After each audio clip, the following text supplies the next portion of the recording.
Muito bem, senhoras e senhores, saudações! Estamos aqui no canal Redação Enem na Mosca, preparando para o seu vestibular, preparando para essa que é a nota mais importante da prova, você sabe disso. E já que estamos nos preparando, já que estamos aqui para não perdermos tempo, vamos direto ao assunto e o tema de hoje é um assunto que não sai da boca do povo. Se discute mais isso do que jogo da seleção brasileira, do que qualquer outra coisa. E estou falando do quê? Vejam só vocês, olha lá, vamos voltar aqui. Ela, o assunto, ela, a discussão, a tal da cultura do cancelamento. Ai, ai, ai, hein? E agora?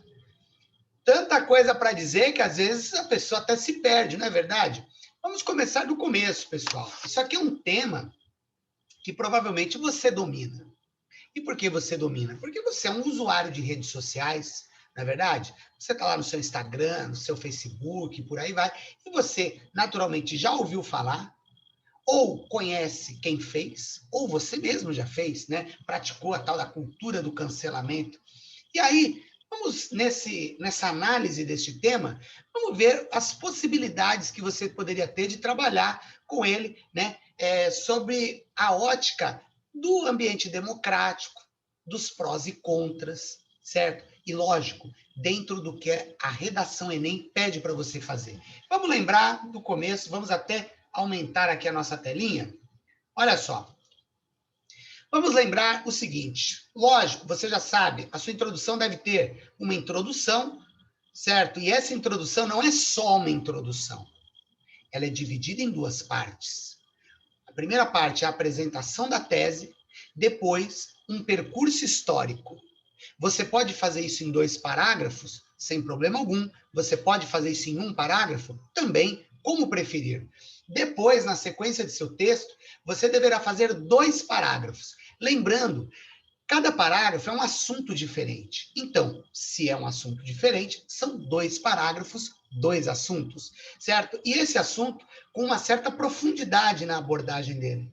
Não é falar por cima, até porque muita gente acha, né? Eu vou caprichar, vou fazer 5, vou falar de 5 assuntos relacionados ao tema. Não dá para fazer 5 assuntos porque você não consegue a profundidade necessária. Vamos lembrar, sua redação tem um limite físico de 30 linhas. Então, para isso, você deve usar 2 argumentos bem aprofundados. Cada um vai dar aí mais ou menos 6 a 8 linhas cada um, certo? E por último, a conclusão com proposta de intervenção, que deve ter, não é só, o governo deve fazer isso para isso. Não.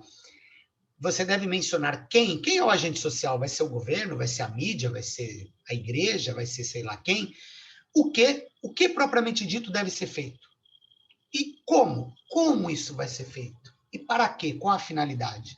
Vamos começar a trabalhar esse tema sem enrolação, hein, pessoal? Aqui é direto ao ponto, aqui é na mosca, redação Enem na mosca. Faz a sua inscrição, dá aquele joinha se você gostou. Não esqueça disso, que você dá uma força aqui, certo? Porque isso aqui é aula de grátis, não cobre nada, né, para você assistir isso aqui. E vamos que vamos. Vamos lá. Como poderia ser a sua introdução? Galera, comece transformando o tema em uma pergunta. Olha que simples. Lógico, isso no rascunho, você não vai pôr na folha de redação. E aí, como esse tema poderia se transformar em uma pergunta? Olha aqui comigo.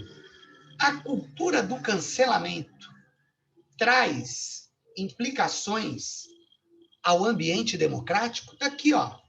Essa cultura traz implicações, ou seja, traz consequências. Vamos voltar ao tema? O tema é as implicações da cultura do cancelamento no ambiente democrático. O que significa implicações? São as consequências, certo? Então, essa cultura do cancelamento traz consequências para um ambiente democrático e, na teoria, todo mundo se diz democrático, né? Não, eu não tenho preconceitos, eu estou aberto ao debate, coisa e tal.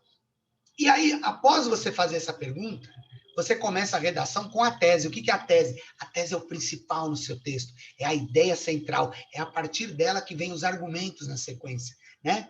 O seu desenvolvimento do texto. Então, vamos lá. Aqui na tese, você pode colocar mais ou menos assim, são sugestões, evidentemente, que em uma sociedade que pretende ser democrática, o espaço para o confronto de ideias deve estar sempre disponível.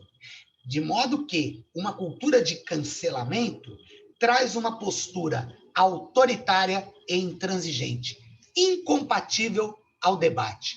Ah, você gostou dessa introdução que eu vi aí, hein? Por quê? Porque, veja, você está se colocando de uma maneira categórica, de uma maneira firme, que a cultura do cancelamento é algo negativo, é algo ruim. Por quê? Porque ela impede que haja debate, que haja discussão. Porque a cultura do cancelamento, ela traz em sua premissa, ela traz em seu princípio, de que se você tem uma opinião contrária à minha, imediatamente eu devo parar de falar com você, certo? Eu devo ignorar você. E isso não tem nada a ver com um ambiente democrático que pressupõe nós podermos discutir, você traz uma ideia, eu trago outra, após o confronto, né? O debate, a troca de ideias em torno disso, você chega a um denominador comum. Foi assim que evoluímos, não foi verdade? Foi assim que chegamos até aqui. Vamos passar agora. Lembrando, a introdução ainda não acabou. Essa aqui é a tese. A tese é de que a cultura do cancelamento é algo ruim, porque ela é autoritária, intransigente, e isso não tem nada a ver com o ambiente democrático, não tem nada a ver com o espaço de debate. Lembrando, a introdução não acabou. Vamos para a segunda parte dela, que é o tal do percurso histórico.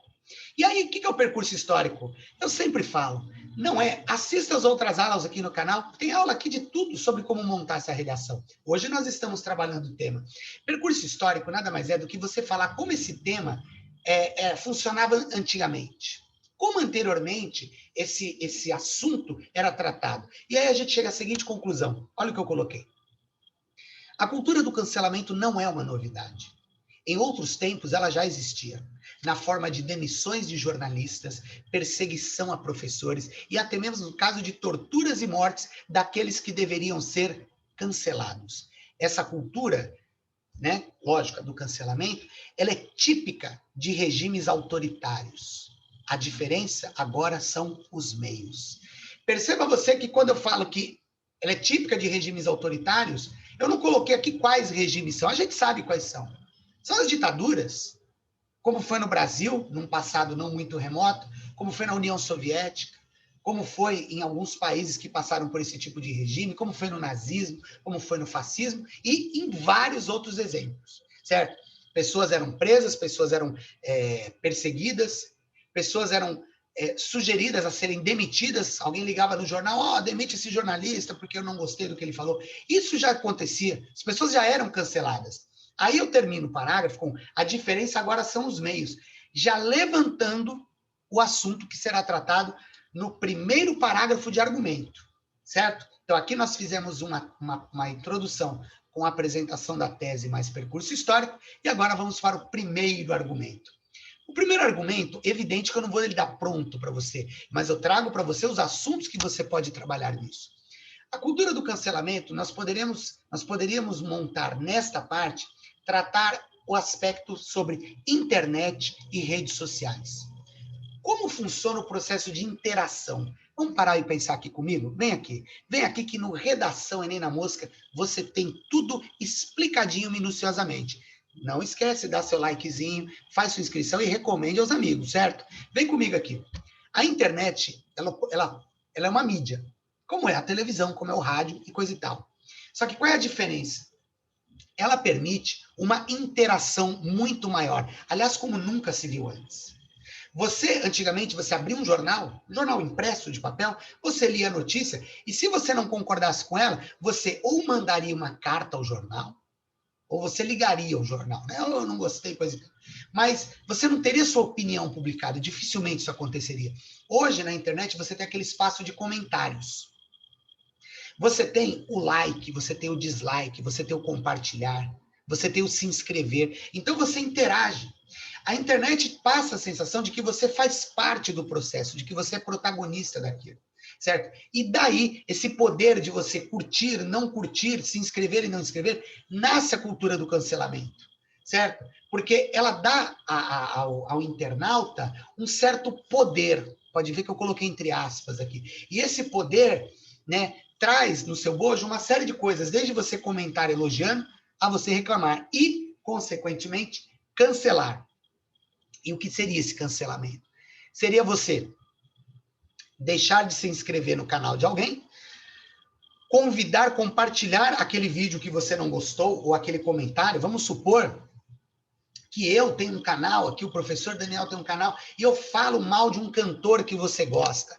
Aí você, né, pega o trecho que eu falei mal do seu cantor, você comenta, você dá um dislike, você deixa de se inscrever no canal, você compartilha com os amigos e sugere à sua rede de contatos que todo mundo faça o mesmo. Deixe de me seguir, deixe de compartilhar, dá o dislike e por aí vai. Essa é a cultura do cancelamento, certo? Você proporciona à sua rede de contatos um efeito manada, porque se você fizer, os outros vão fazer também. Isso acontece muitas vezes, em outras não. Vamos agora ao argumento 2, dando exemplos concretos. O ideal, pessoal, sempre em uma redação para Enem, é você tratar o tema e exemplificar como esse tema se aplica no dia a dia das pessoas. Como aquilo funciona no dia a dia da Dona Maria, do seu João, no seu dia a dia? Claro, tudo em terceira pessoa, né, pessoal? Que o texto é impessoal. Vamos lá. Você pode dar exemplos? Lembra recentemente aquela blogueira, Gabriela Pugliese, que tinha milhões de seguidores, mas após dar uma festa no meio da quarentena, né, ela deixou de ter milhares ou milhões, sei lá, de seguidores. Né? O cantor Gustavo Lima, ele tirou uma foto caçando, parece, ele estava com uma espingarda, um animal, e um monte de gente também deixou de segui-lo. Só que ele deu uma declaração na época que ele falou que 17 anos de carreira, na época em que ele disse isso, não seriam jogados fora por conta de uma foto, né? Que as pessoas que estavam deixando de segui-lo, deixando de consumir lá a rede social dele, de fato não eram fãs dele. Então essas pessoas são dispensáveis, que ele estava nem aí. E realmente ele não perdeu tanto assim em termos de público. Mas a gente sabe que muitas dessas pessoas, principalmente esses tais influencers, eles são... Ó, tô com até o telefone aqui, eu acho que é a Gabriela Pugliese ou o Gustavo Lima aqui me ligando. Acho que eles vão me cancelar, né? Vocês viram que o canal tem efeitos especiais, certo? E aí, vejam só vocês. Algumas pessoas, elas são mais vulneráveis à cultura do cancelamento do que outras. Vamos ao primeiro exemplo? Influencers, os tais influenciadores digitais. Eles estão muito mais sujeitos, por conta de algo que eles fizeram, falaram, ou curtiram, ou compartilharam, estarem sujeitos à tal da cultura do cancelamento, que seria perder seguidores, seria perder... patrocínios e uma série de coisas, certo? Já um cantor com uma carreira consolidada de anos e anos, é mais improvável que isso aconteça, certo? Mas a gente viu também casos de jornalistas, de políticos perderem votos, jornalistas perderem o emprego por conta de um comentário e sentir o efeito da cultura do cancelamento.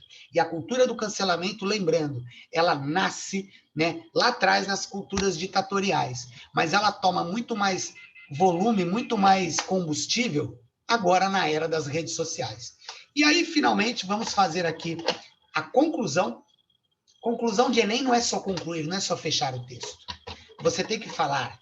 Ela é dividida em 4 partes, certo? Sendo que uma das partes dela tem um detalhamento. Então, na verdade, são 5. Então, você vai dizer quem, o que, como e para quê, certo?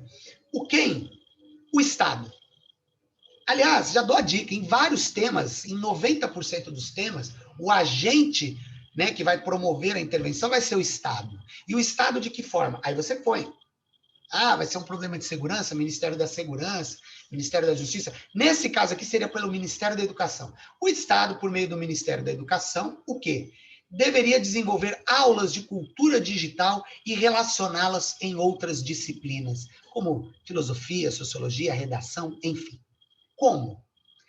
Dica: 90% das pessoas que fazem a conclusão colocam quem e o que e para quê. O que 90% não faz? Não coloca o como.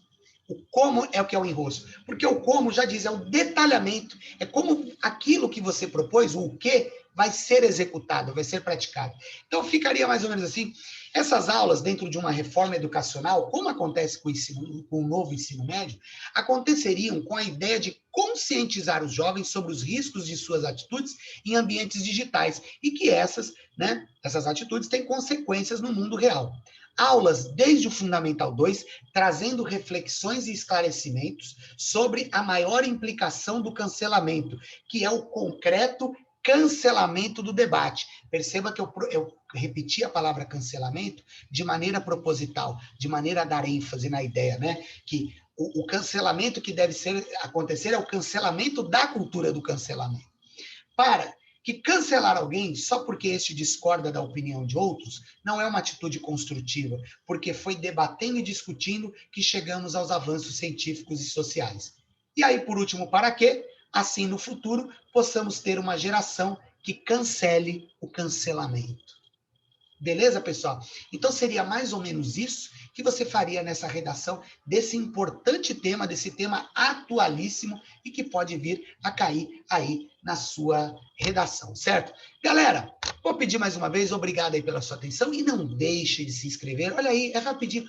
Clicou, deu like, canal Redação Enem na Mosca. Não esqueça de recomendar para a galera. Olha aí, vamos estudar de maneira construtiva, né? Mas estudando do jeito que as coisas são. Não ficar teorizando aqui, ai, é isso e aquilo. Não, as coisas como elas são.